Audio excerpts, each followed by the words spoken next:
it's your girl Simona, and I'm back with another review for Real Housewives of Atlanta season 13 episode 4. Clearly this review is pretty late. I kind of got tied up in some other stuff, but I'm still bringing it to y'all today. So let's get into it. First scene opens up with Cynthia, her sister Mallory, and Kenya going to this yoga place.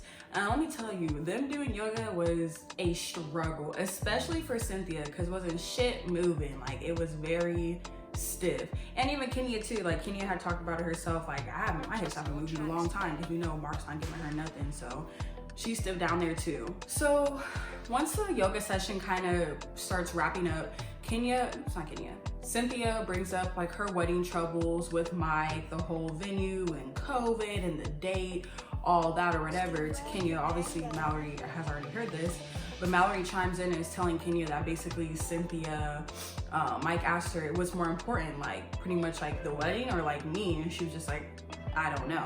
And Cynthia, wow. Kenya goes in on Cynthia, and low-key it was, not low-key, high-key it was needed, because Cynthia was acting like a brat, and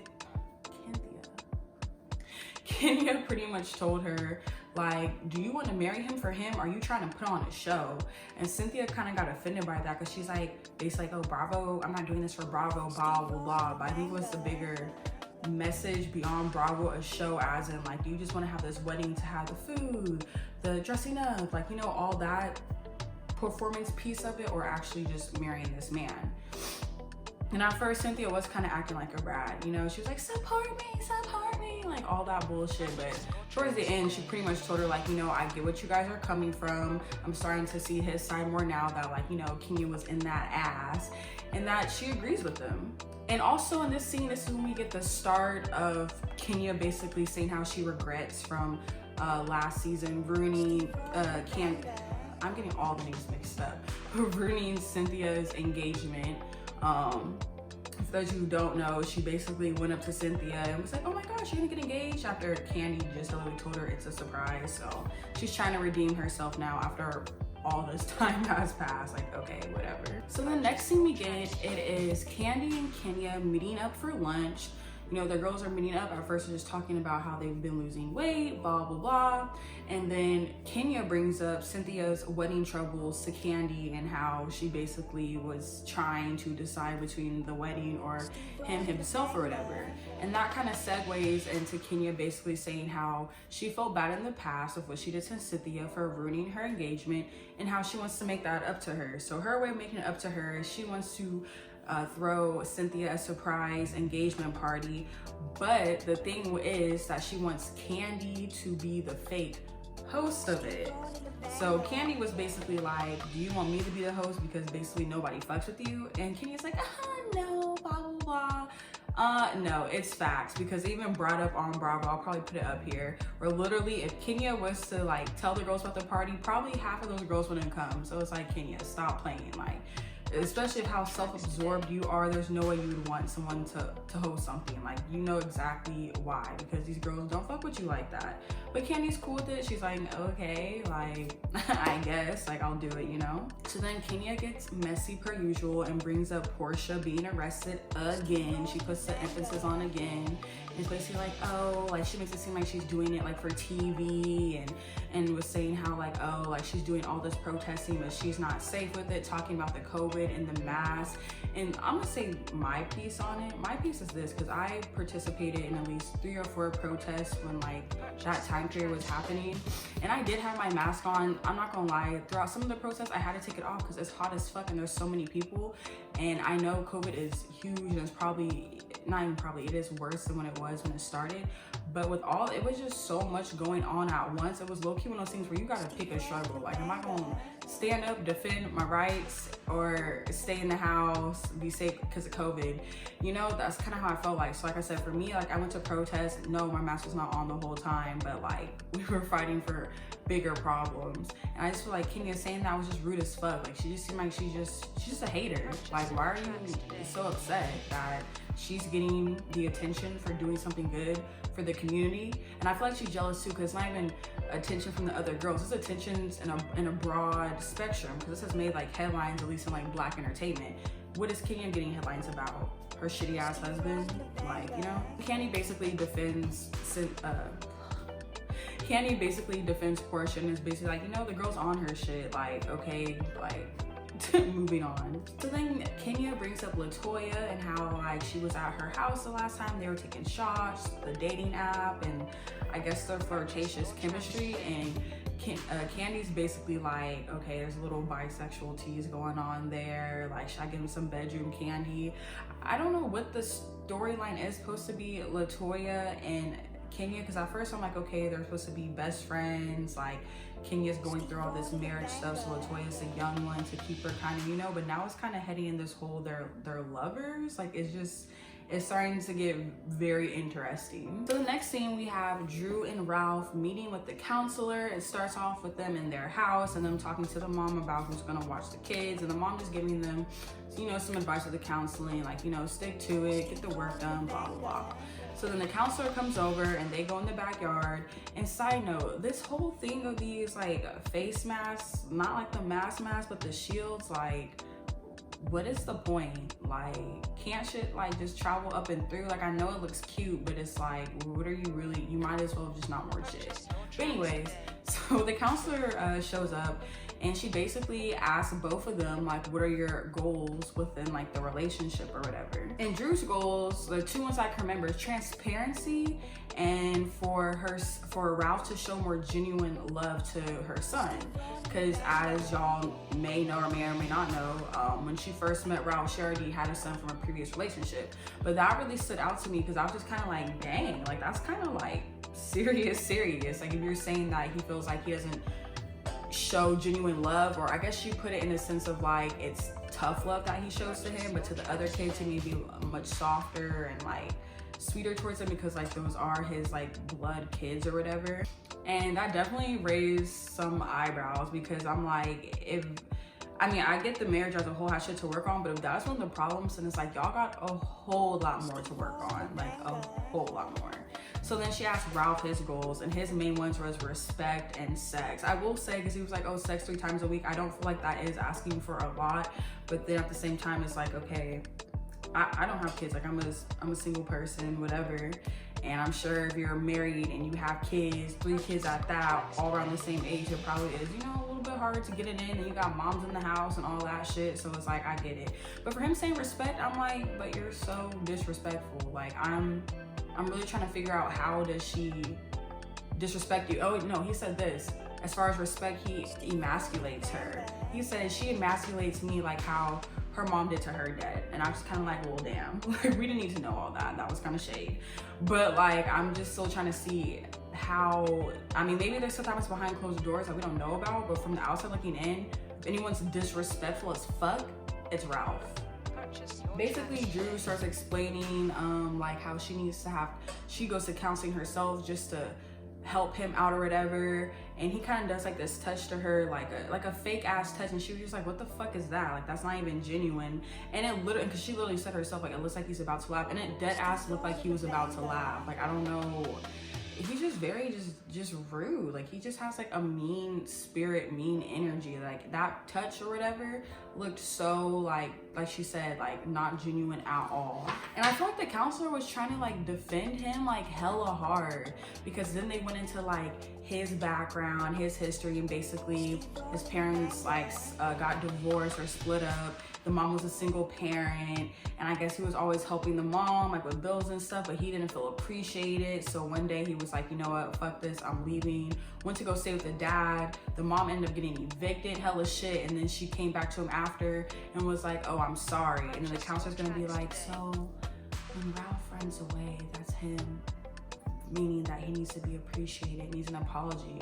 I'm just like, what the fuck? Like I guess I get it, but it's like, you should never run away from your problems. Like, and I get everyone handles things differently, but for a counselor to pretty much excuse, like, yes, it's okay to go to Florida and not hit up your wife and children because you feel disrespected, makes no sense. Like, I hope they rehire, because she's not it at all. So then towards the end, like, Drew does start crying because, like I said, she's talking about how she has to even get her own headspace right just to deal with him, because she feels like he's putting out her issues on her issues that he had with his mom. And then the counselor's trying to make them come together and hug, and it still looked fake as fuck. And even in the confessionals, Drew was basically like, I don't know whether it's sincere or not, because he be playing games. So then we get this scene where Cynthia in her house, and she gets a call from Lauren, Portia's sister, basically inviting her to a surprise party for Portia for all her, you know, being Martin Luther King or whatever. And then with that, basically Cynthia was asking if she could have a +1, if she can invite Kenya. And at first Lauren was hesitant and was kind of like, fuck no. Like, she didn't say fuck no, but she was kind of like, And then she was like, okay, like, you know, I'll let her come. Like, you know, like, she should be fine, whatever. And then they get the scene with Lauren calling Candy, and Candy's out at dinner with her, Marlo, and I believe with Latoya, or it may have been, I forgot, one of the new girls or whatever. But she invites Candy to it, and then Candy tells her, oh, I'm on the phone with, I'm on the phone. I'm here with Marlo and whoever. I can't remember who it is. I'll have to put it up. And then she asked if she can invite like the new girl, which I thought was kind of like, well, damn, like you just put people on the spot like that, but whatever. Word gets out about the little surprise party for Portia. So the next thing we get is a sad scene. We see Ralph and Drew packing their bags and getting ready to fly to North Carolina. Unfortunately, Ralph's dad passed away from a heart attack, so they're basically just preparing for their trip. He was basically telling Ralph, like, you know, you can open up to me, like, it's okay to cry. And you could tell he was really holding back. You could obviously tell he was sad, but just like how she mentioned her son gets tough love, I feel like, well, I'm not gonna say that's all he knows, because he treats the other kids good too, but it's like he had that tough love himself, because you could tell he was really hurt and he almost wanted to cry, but he just has that guard up, like just so up that he can't emotionally just like sit in his emotions. That's what it seems like to me. And because of this, you know, death in the family, basically they're like, all their marriage problems right now are going to be on hold, obviously, because there's bigger, you know, issues going on. But at the end of the day, it makes them realize, you know, our loved ones aren't here forever, and that's a true fact. We gotta treat everybody the best we can while they're still here, because we never know when our last day is gonna be. So then the next scene, we get Tanya picking up Portia to go out to lunch, and Marlo meets up with them. This is also the day of Portia's surprise party, so this is kind of, it segues into it. But basically the girls meet up for lunch, and Marlo, she talks about her nephews for a minute, like little school problems they have, whatever. And then Marlo asks Portia about Dennis, and Portia's basically saying how, you know, they're done, how they had a clean break. Marlo's not believing it, not having it. She was like, okay, whatever, like y'all are gonna get back together, like just give it some time. Like she believes Portia's bullshitting. And then Portia brings up how Dennis is giving her a co-parenting gift, like Chanel bags, and how she does appreciate the gifts, but she doesn't want him to get like the wrong idea. But I'm like, I'm pretty sure you've already accepted a good amount of them, so the wrong idea has already been implemented, but okay. So then the next scene, just kind of messy. It's Kenya at her house. She's getting ready for Portia's party. She bought like a little doll to give to baby PJ, little Rosa Parks doll, whatever. And I don't know who called who first, but basically she's on the phone with Cynthia, and she's talking about how, you know, she's getting ready for the party, hair, makeup, all that good shit. And Cynthia's like, well, I have some bad news, like you're uninvited. And Kenya's like shocked, like, I'm uninvited, like what does Lauren think I'm gonna do? And it's like, girl, and they show like flashbacks. Everybody knows like Kenya more hair care when she ruined Marlo's event. Like she has done so much shit to ruin people's event. It's kind of like, do you not know yourself? Have you not watched the old seasons of why there would be apprehension and why you're now getting uninvited? But she basically was like bummed out and was just like, wow, like that's fucked up. So then she calls Candy to tell her how she's uninvited. But with this phone call with Candy, she basically is talking hella shit about Portia, making it seem like Portia is only doing this shit for the cameras. And that's the thing, with this season airing, there are a lot of people, fan-wise, I've heard mixed reviews. Some people kind of feel like, this is weird to be doing, it's for the cameras. Other people are like, okay, well, this is a reality show about their lives, and this is what she's doing in her life, so it's not fake. So I do see both sides of it, but personally for me, I do feel like Portia is genuinely doing this out of her heart, especially because when I see her now, when she talks about, it's like, it's a new Portia. Like I could tell this is real. This is not no fake shit put on, because we all know Portia used to be in the clouds as fuck, if you know what I mean. So it's like, I just see a new depth of her. She's just talking hella shit about Portia, how it's a photo op, and it's not genuine. And Candy basically tells her like, well, I mean, if you feel that way, then I guess it's a good thing you didn't come. And it's kind of like, duh, bitch. Like, as far as Kenya, like, you know, like. So then it reaches the evening of Portia's party. At this point, going back to the girls at lunch, Marlo has left it on her own. Tanya and Portia are driving around the city, whatever, stalling. I don't know what the fuck they're doing. But back at Portia's house, or her backyard, because that's where the party's happening at, Lauren has everything set up so beautifully. There's like pictures of Portia in action, pictures of her, I think like a little cutout or something. It was very, very nice. Food looked good. That's the one thing about these Housewives and Bravo shows. It was one thing that's gonna be on point, is the food. Whoever they cater from, it looks like it's schmack all the time. Cause I forgot what they had, but whatever, yeah, but anyways. So everybody is there except for Tanya and Portia. At this point, it's Candy, Cynthia, Latoya, and Fallon, the other new girl. And was it somebody? And Marlo. What in the fuck was on Marlo's head? Like, I know Marlo's like this trendy fashion girl, but like literally what the fuck was on her head? I was so confused. Like, if it wasn't for that hat, I don't know, it's like one of those, like, you seen those like the blow dryers that you put over your head, like the little soft fabric ones, and you hook it up to the actual blow dryer? That's what it looked like. I don't know what that was about, but okay, I guess. But they're sitting there just having small talk, and Fallon had made a comment like, oh yeah, all these damn kids I got, blah, blah, blah. And Latoya makes a hella rude comment, because she was like, oh, how old is your husband? And then Fallon says his age. And as we know, this husband, which is her second husband, is like way older than her. And then she was like, oh, I knew. And she was like, what do you mean I knew? She's like, oh, I knew you just liked old men or whatever. And it's just kind of like, bitch. Like, it was just very like, I don't know if she was trying to be funny, but like it wasn't funny. It was just like, okay, you're being rude. And then Fallon starts talking about how this husband now is like her first time only dating someone older. The husband before was younger. And then Latoya brings up again like, oh, was that husband too like older? And it's like, she literally just said that the husband she has now is her first husband that's older. So it was like, you're just trying to, I don't know, like I thought I was gonna like Latoya, but now I feel like I don't think I'm gonna like her, because for one, she's up Kenya's ass, and two, it's like she's clearly doing shit for attention. Like, and with her doing this without, because you know, I kind of feel like with Kenya there, she would be doing extra, but Kenya wasn't even here, and she was just totally uncalled for. So I'm just like, all right. And Candy made a comment too. She was like, Latoya is literally like Kenya basically ×2, like Kenya on crack. I think she said steroids, but I'm gonna say on crack, because she be doing too much. And finally, Tanya pulls up with Portia. Portia hops out the car and see like this whole surprise, and she genuinely is like shocked, and like, you know, she's crying and stuff like that, because she didn't know that they were gonna throw this party for her. And I feel like a part of her shock too, because she even like said to her sister on the side of the, like, I'm gonna beat your ass. I think it's because Portia already knows, like, fan-wise, that people are gonna automatically assume, like, oh, she's just doing this protesting for the show and shit. So it's like, obviously, if you have someone throwing this elaborate party for you, it's gonna feed in more to that. But like I said, I feel like Portia is truly being very genuine. So then all the girls are gathering around, they're having like little small talk or whatever. And Cynthia tells Portia, she gives her the gift, and it's like, Kenya really want to be here, but you know, your sister felt apprehensive about it.